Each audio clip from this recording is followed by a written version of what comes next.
Ciao a tutti e bentrovati in un nuovo video della sezione Tutorial per attori. Siete in compagnia di Irene Antonucci, attrice, director, sceneggiatrice, ma anche coach di comunicazione e recitazione. Se vuoi avere maggiori informazioni rispetto al mio corso di comunicazione trasversale per fare un salto di qualità nella tua carriera e quindi riuscire ad affermarti nel mondo dello spettacolo e del cinema, allora contattami subito a info.ireneantonucci@gmail.com. Ma oggi iniziamo subito con questo nuovo video dove parleremo della differenza tra feedback costruttivi e feedback distruttivi. Quindi, quali ascoltare? Parliamone subito in questo video.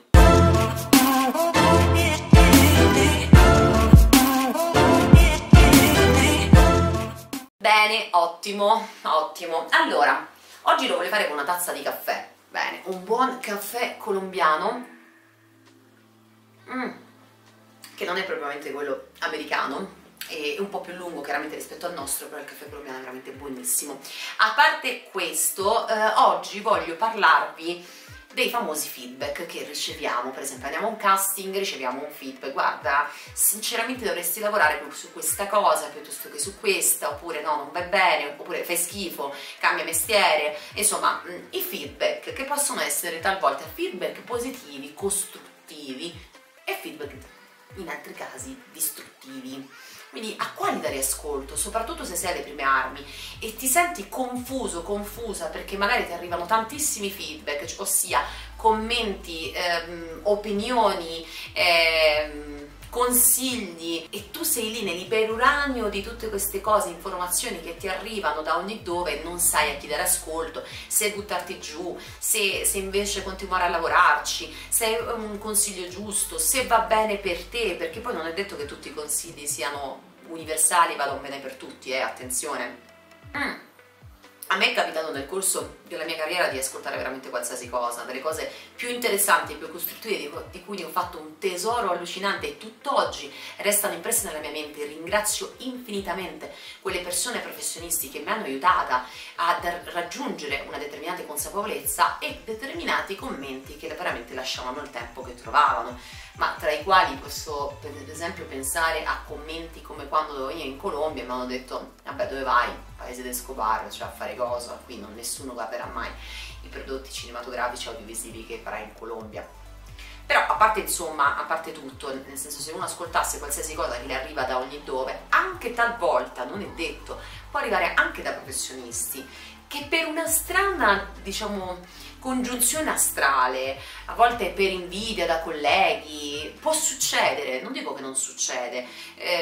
A me è capitato di incontrare persone buone, persone meno buone, come la vita in un terreno dove veramente puoi incontrare I'm sorry, puoi incontrare di tutto e tutti. Quindi fondamentalmente a chi dare ascolto se sei un po' confuso, se veramente questi commenti possono in qualche modo scoraggiarti. Allora, innanzitutto parti dal tuo istinto, non esistono verità universali, sebbene ci sono quelle informazioni utili per il proprio percorso e per il nostro percorso. Magari per il nostro collega no, perché ha altre ambizioni, ha fatto un altro percorso, ha altre scelte nella sua mente, prende altre decisioni. Però nel nostro caso, con un po', diciamo, di avere coscienza delle cose, cognizione di causa, ascoltare quello che sentiamo che il nostro istinto sente in qualche modo che sia giusto e che possa essere utile per noi. Quindi prendere sempre un po' tutto con le pinze, ascoltare chi in quel momento si sente che ha un animo buono o ci sta dicendo qualcosa perché veramente ce la sta dicendo per il nostro bene, e che magari, ecco, lavora più su questo personaggio, lavora più su questa tecnica, impara a respirare meglio, impara a muovere meno il tuo corpo, impara quando la camera ti avvicina a fare dei micromovimenti, insomma cose che sicuramente possono essere necessarie per noi, utili, o se quel regista in quel momento ci sta dando quel consiglio che assolutamente è prezioso, dobbiamo conservarlo, farlo nostro, interpretarlo, sì, farlo nostro, perché poi con il nostro background, la nostra persona e quello che noi possiamo offrire a quel personaggio sicuramente potrà essere utile. Altri talvolta, se il nostro istinto ci dice che probabilmente direi di prenderne le distanze, perché può sempre esserci quell'invidia o quella cosa che proprio ci viene detta giusto perché deve essere detta. A quel punto io consiglio un sano sorriso, grazie, vado avanti, pure grazie, un sorriso e basta, molto semplicemente. Non è necessario né arrabbiarsi né rispondere, cercare sempre di mantenere un'etica, un'educazione, come in qualsiasi contesto della vita, soprattutto in questo settore che sembra enorme, gigantesco, stratosferico, poi alla fine sono sempre le stesse persone, ve lo posso assicurare. Perciò sempre educati, lasciate sempre un buon ricordo della vostra persona e della vostra immagine come professionisti, questo non deve mai venire meno.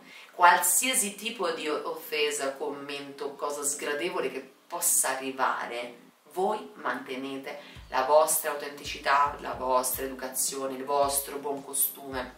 So che talvolta determinati commenti possono far scattare, generare delle reazioni forse un po' non troppo felici, però consiglio che è sempre bene uscirne puliti in tutte le circostanze. Occhio.